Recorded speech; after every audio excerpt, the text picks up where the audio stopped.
Awasthi classes में आप सभी का स्वागत है। मैं आरपी अवस्थी आप सभी विद्यार्थियों को नमस्कार करता हूं। तो हम पढ़ रहे थे भारतीय इतिहास, और भारतीय इतिहास में अभी तक हमने पढ़ा प्राचीन भारतीय इतिहास को जानने के स्रोतों के बारे में। पूर्व के लेक्चर में हमने पाषाण काल का अध्ययन आरंभ किया था।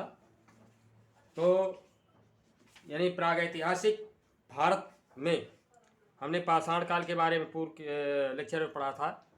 आज हम पढ़ेंगे पुरापाषाण काल। पुरापाषाण काल के बारे में पढ़ेंगे। और ये खाद्य एवं संग्राहक युग था। यह शिकार के द्वारा आदि मानव अपना भरण पोषण करता था, कंदमूल फल खाकर अपना भरण पोषण करता था। तो इसे हम शिकार एवं खाद्य संग्राहक युग के नाम से जानते हैं। तो आइए पढ़ते हैं पुरापाषाण काल।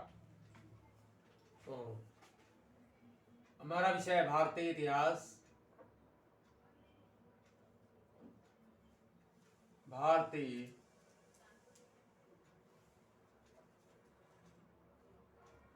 इतिहास। चलिए, अब हम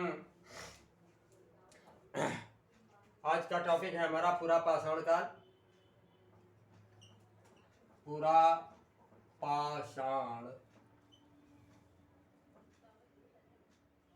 काल, इसे हम शिकार एवं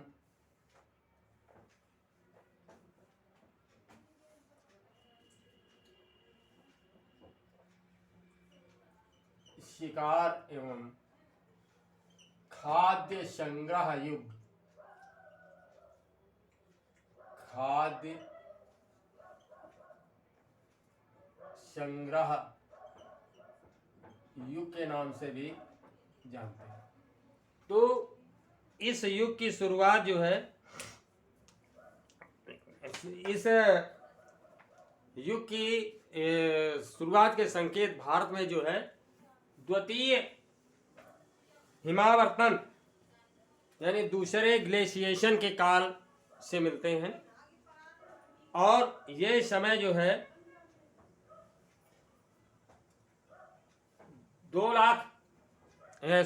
25 लाख वर्षों पूर्व का है। इसके संकेत हमें जो है द्वितीय ग्लेशिएशन काल की परतों से प्राप्त पत्थर के उपकरणों से मिलता है। तो भारत में मानव के प्राचीनतम अस्तित्व के संकेत, भारत में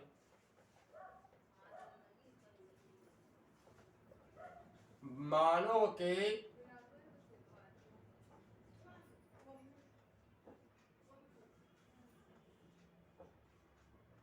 अस्तित्व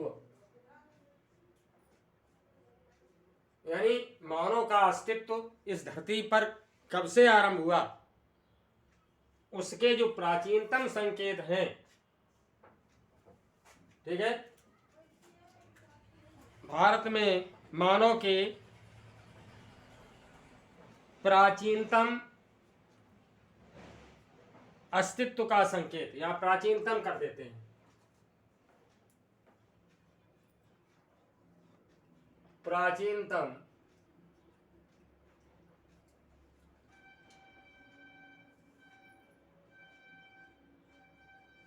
अस्तित्व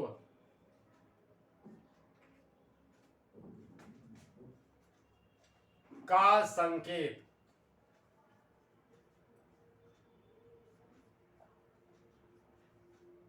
द्वितीय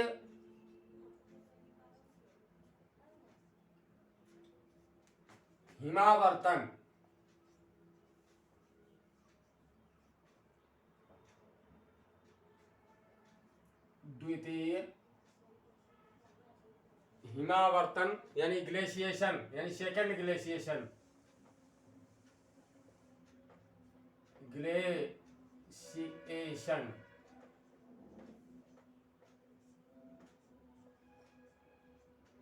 ठीक है। द्वितीय ग्लेशिएशन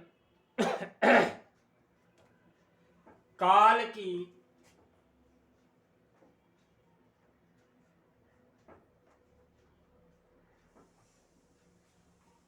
परतों से प्राप्त, काल की परतों से प्राप्त पत्थर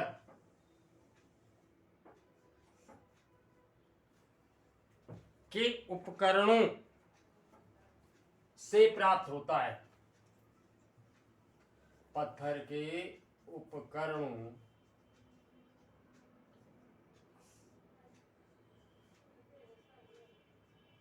से प्राप्त होता है।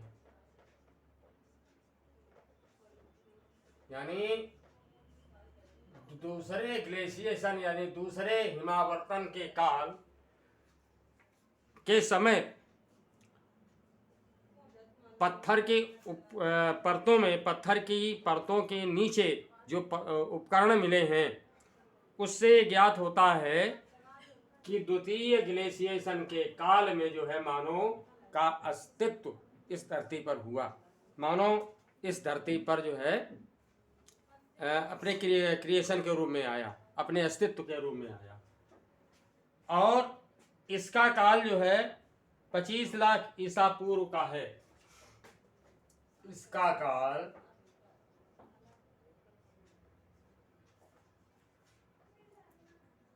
25 लाख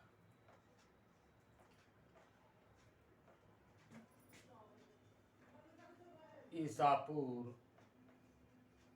का बताया जाता है।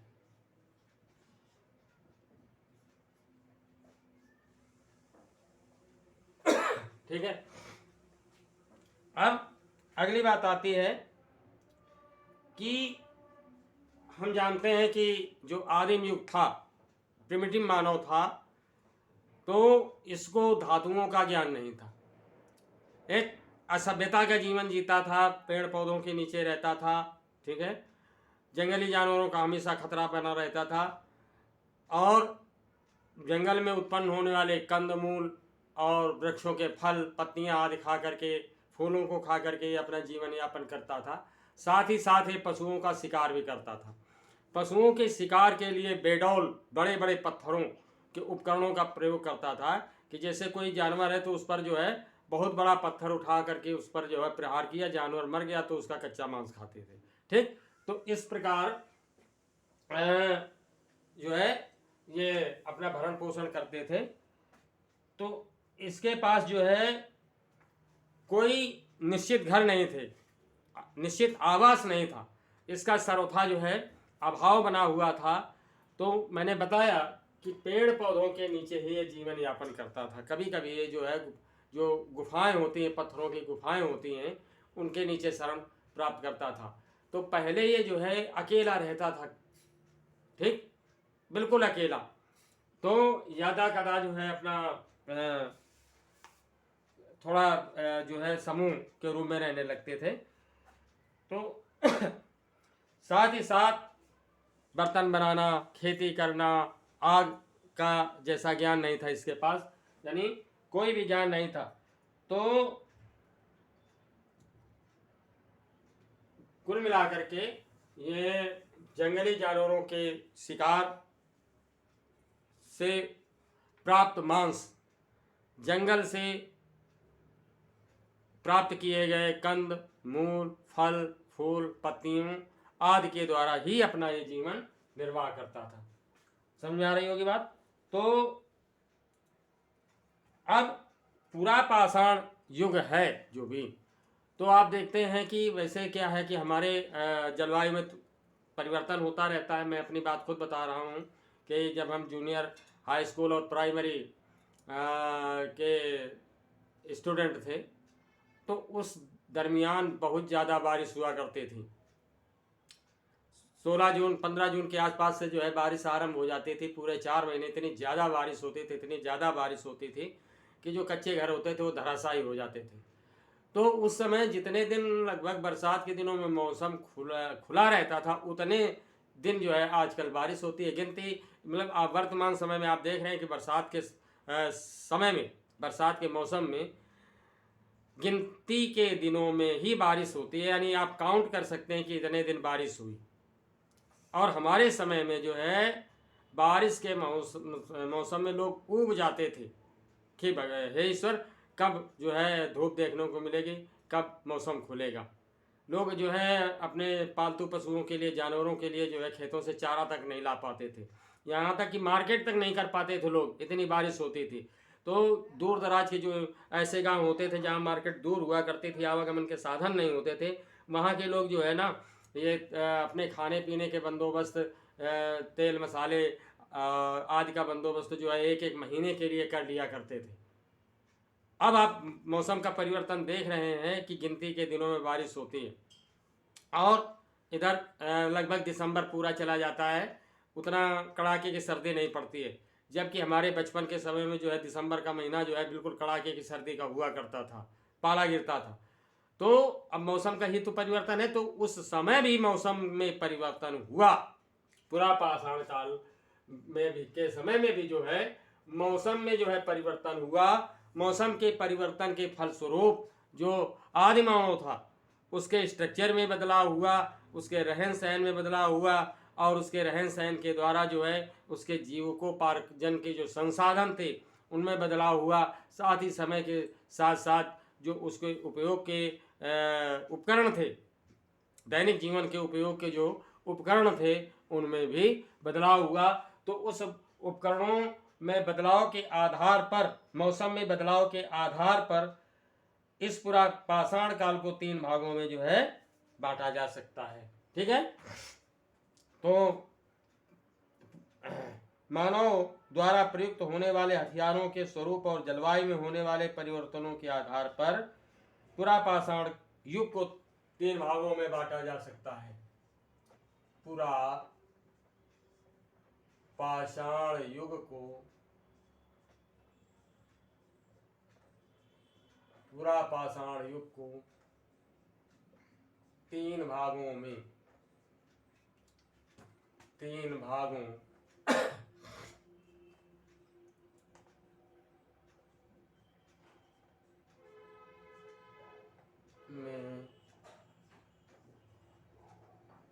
बांटा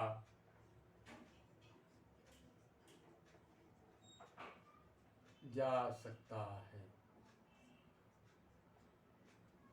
ठीक है, अब जो है 3 भागों में बांटा जा सकता है। कौन कौन से हैं तीनों? पहला है पूरा पाषाण युग।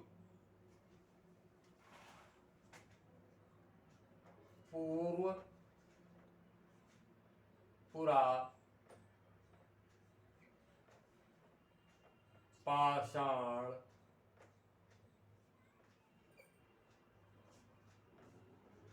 युग। इसका काल जो है 25 लाख ईसा पूर्व से लेकर के 10 लाख ईसा पूर्व तक का है। ठीक है,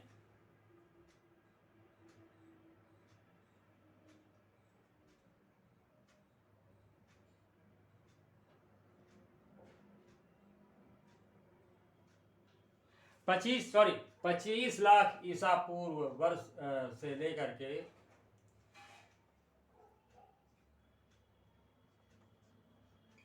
1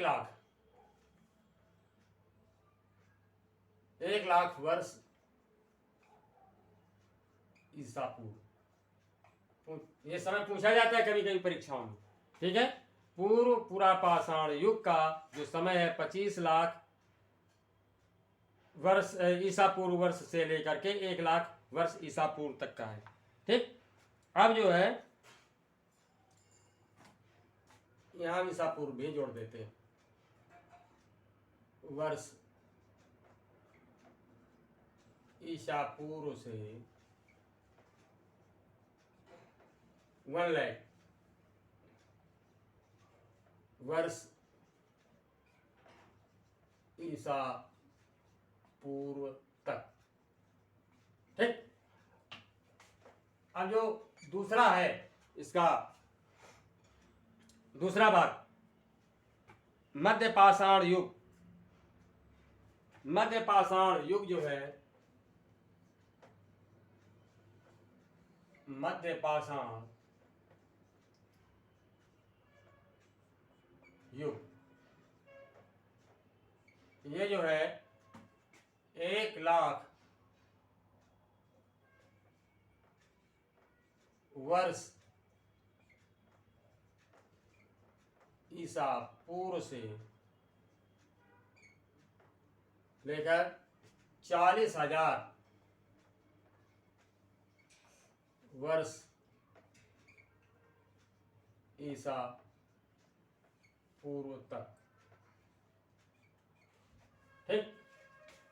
और तत्पश्चात जो तीसरा है वो है उत्तर पुरा पाषाण युग। उत्तर पुरा पाषाण युग।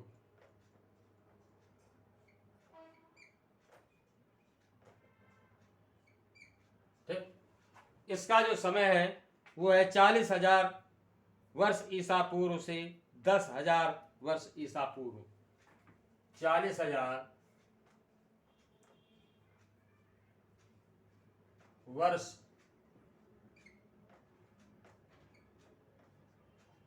ईसा पूर्व से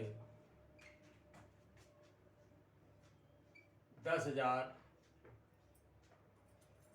वर्ष ईसा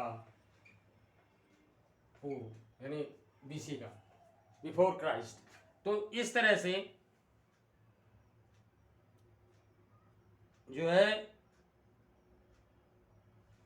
इसे हम 3 भागों में बांट सकते हैं। अब देखते हैं कि जो पुरा पाषाण युग है,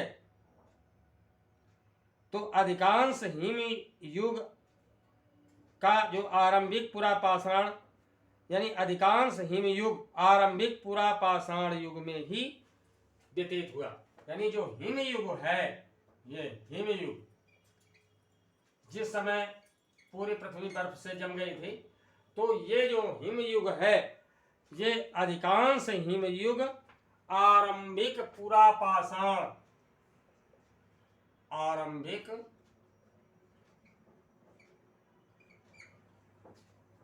जो पुरा पाषाण युग है, आरंभिक पुरा पाषाण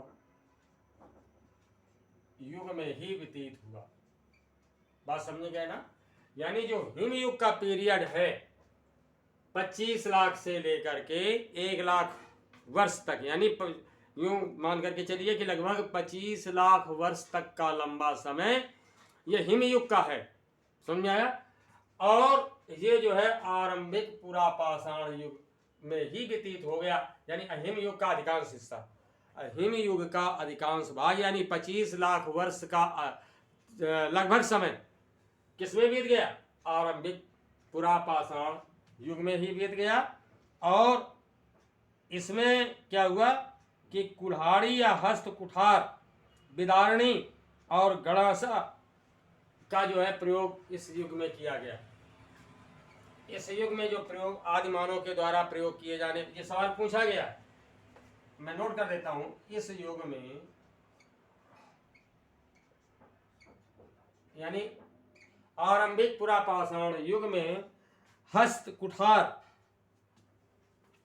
हस्त कुठार माने हाथ की कुल्हाड़ी, जिसे हैंड एक्स कहते हैं।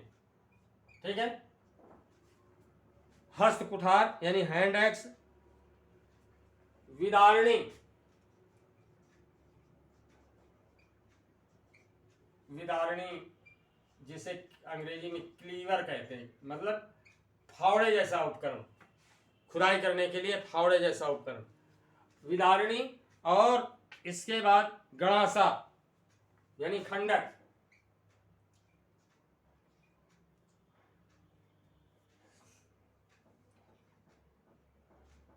गणासा जिसे हम खंडक भी कहते हैं, तो इसका उपयोग किया जाता था आदिमानव के द्वारा। कब? आरंभिक पुरापाषाण। यह सवाल पूछा गया है कई बार।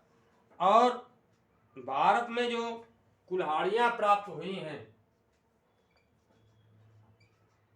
भारत में प्राप्त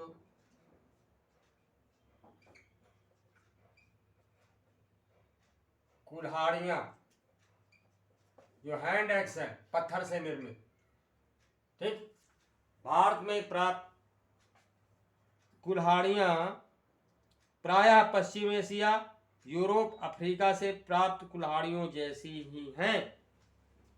प्रायः पश्चिम एशिया,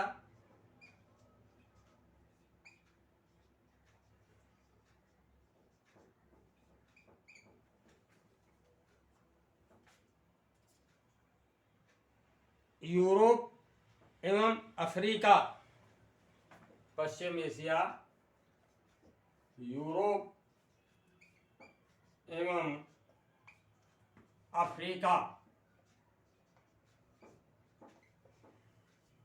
से प्राप्त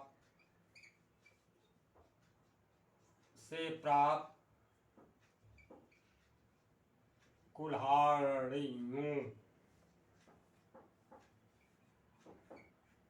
जैसी ही हैं। ठीक, तो मतलब कुल मिलाकर के इनमें समानता है। जो भारत में कुल्हाड़ियां मिली हैं, हैंड एक्स मिली हैं, इनका जो आकार है या इनकी जो बनावट है, वो जो पश्चिम एशिया से कुल्हाड़ियां मिली हैं, यूरोप और अफ्रीका से जो मिली हैं, लगभग वैसी ही हैं। ठीक है। अगली बात, निम्न पुरापाषाण युग के अधिकांश जो स्थल हैं वो सिंधु नदी की सहायक सोहन नदी की घाटी, जो वर्तमान में पाकिस्तान के पंजाब प्रांत में है, से पाए गए हैं। ठीक है। यानी निम्न पुरापाषाण युग के जो स्थल हैं, इसे पहले नोट कर लीजिए।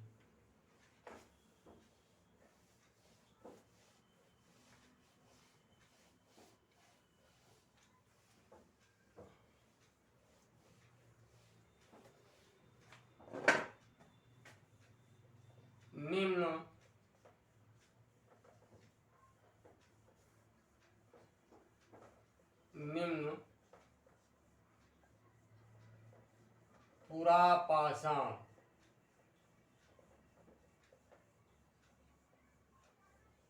काल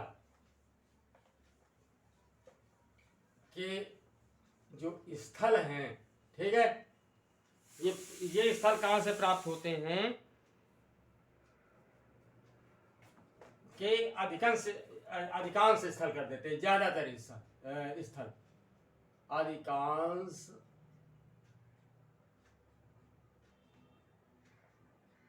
स्थल, यानी निम्न पुरापाषाण काल में आदि मानव के रहने के जो जगहें हैं, अधिकांश जगहें वो कहाँ से पाई गई हैं, तो ये अधिकांश स्थल सिंधु नदी की सहायक नदी, सिंधु नदी की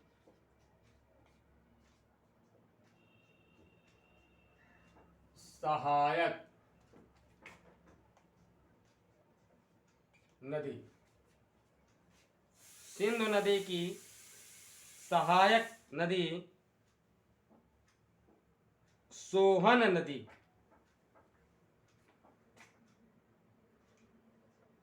सोहन नदी, ये सोहन नदी जो है वर्तमान में पाकिस्तान के पंजाब प्रांत में है। समझ में आया? पंजाब प्रांत के पाकिस्तान के पंजाब प्रांत में वर्तमान में है। तो सोहन नदी घाटी, सोहन नदी की घाटी में पाए गए हैं, की घाटी में पाए गए हैं। ठीक, ये हो गई पहली बार सोहन क्षेत्र से संबंधित साक्ष्य मिलने के कारण इसे जो है सोहन संस्कृति, यानी पहली बार जो है ये पूरा पाषाण युग के मानव के उपयोग में लिए जाने वाले जो उपकरण है, पत्थर के उपकरण हैं, यहाँ से प्राप्त हुए हैं। इसलिए इस सोहन घाटी की में तत्कालीन सभ्यता को जो है सोहन संस्कृति के नाम से भी हम जानते हैं। समझ में आया? यहाँ जो संस्कृति विकसित हुई, आदि मानव के रहन सहन की जो संस्कृति थी, जो इस नदी घाटी के क्षेत्र में विकसित हुई, इसे हम सोहन संस्कृति के नाम से भी जानते हैं। ठीक है, तो अनेक स्थल जो है इस समय के कश्मीर तथा थार के मरुस्थल में भी पाए गए हैं। इस समय के अनेक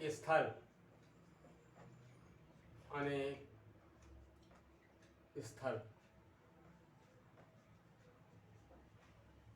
कश्मीर तथा थार के मरुस्थल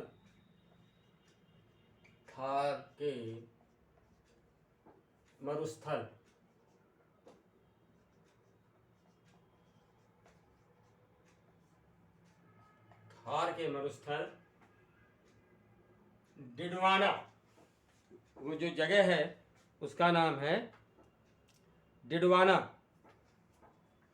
क्षेत्र में भी मिले हैं। डिडवाना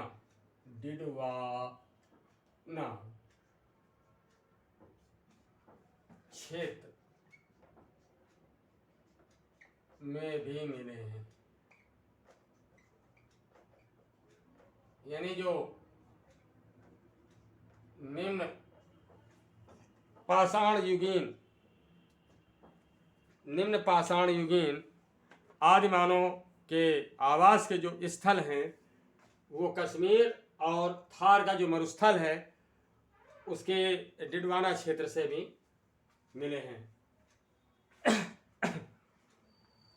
निम्न पूरा पाषाणकालीन हथियार जो है मिर्जापुर जिले की बेलन घाटी एवं भीमबेटका की गुफाओं, ये भीमबेटका मध्य प्रदेश में है, वहां से भी मिले हैं। ठीक है, निम्न पूरा पाषाण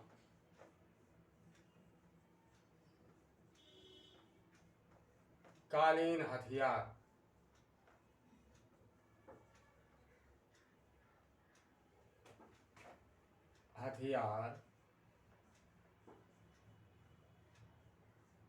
उत्तर प्रदेश के मिर्जापुर जिले, इलाहाबाद के आगे है, ठीक है, बनारस के पास मिर्जापुर जिले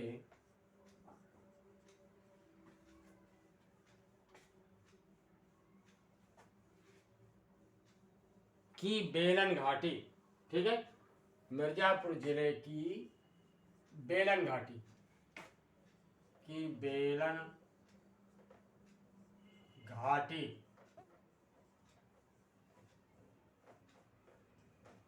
एवं मध्य प्रदेश के भीमबेटका,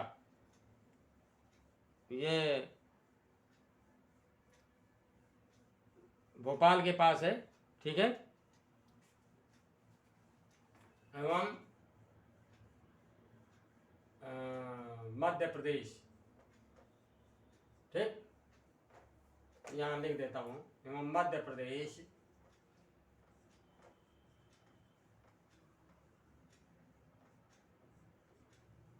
के भीमबेटका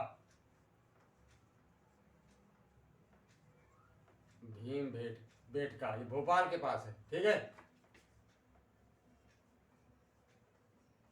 भोपाल। भीमबेटका की गुहाओं यानी गुहा जो गुफाएं होती हैं, इन गुफाओं में ही मैंने पहले बताया कि आज मानो शरण प्राप्त करता था सर्दी आज से बचने के लिए, जंगली जानवरों से सुरक्षा के लिए। तो गुहाओं से भी प्राप्त हुए हैं। ये सवाल कई बार पूछा गया है। से भी प्राप्त हुए हैं। अभी निम्न प्रापाषाण युग की बात चल रही है। हुए ठीक। और तो आज हम जो है इतना ही लेते हैं। अब नेक्स्ट लेक्चर में हम जो है मध्य पाषाण युग के बारे में पढ़ेंगे। तो उम्मीद करता हूँ अच्छे से समझ में आ गया होगा। अगर कोई किसी तरह की कोई प्रॉब्लम है तो प्लीज़ कमेंट करके पूछिए। आपका स्वागत है। नए छात्रों से मेरा पुनः अनुरोध कि प्लीज़ मेरे चैनल अवस्थी क्लासेस को अवश्य सब्सक्राइब करें। आपके सहयोग का मैं आकांक्षी हूँ। तो नेक्स्ट लेक्चर में मेरे फिर आपसे मुलाकात होगी। तब तक के लिए नमस्कार।